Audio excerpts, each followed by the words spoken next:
Nécessité de faire des économies, c'est aussi ce qui explique l'explosion du nombre de vide-greniers. La tendance est telle que certains ont décidé d'en faire un vrai business, des entrepôts spécialisés ouverts en permanence et qui louent de petits box aux particuliers. En voici un exemple près d'Angoulême avec Valentin Després et Camille Desmaisons. On y trouve d'étranges souvenirs de voyage, des visages bien connus ou bien ici cet appareil pour cuire des chips, pourquoi pas.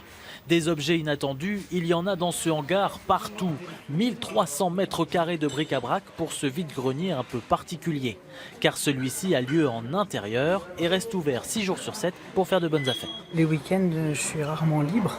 Donc le soir, en sortant du travail, hop, on fait un saut. Les brocantes, c'est sur le terrain, c'est pas forcément toujours un environnement. Des fois il pleut, on est les pieds dans la gadoue, enfin c'est rare, donc là c'est bien. Ce nouveau concept, c'est le vide-grenier permanent.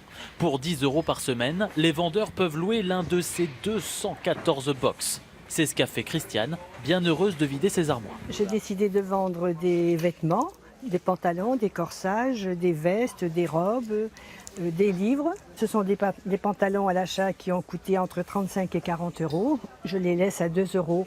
Ces étiquettes personnelles permettront d'identifier ces objets lors des ventes. Elle n'a donc pas besoin de rester derrière son stand toute la journée. Une fois par semaine, je viens pour mettre un petit peu d'ordre. Et puis bon, là, si ça ne part pas, bien je baisse le prix. Puis après, je ne me casse pas la tête. Toutes les opérations sont gérées par les 3 employés du magasin, contre une commission tout de même de 35% par transaction. Soit pour cette boîte aux lettres vendue 5 €, 1,75 € pour le magasin, le vendeur ne récupère que 3,25 €. Mieux vaut donc réfléchir avant de s'engager. Ils vont louer un stand de 2 mètres de long.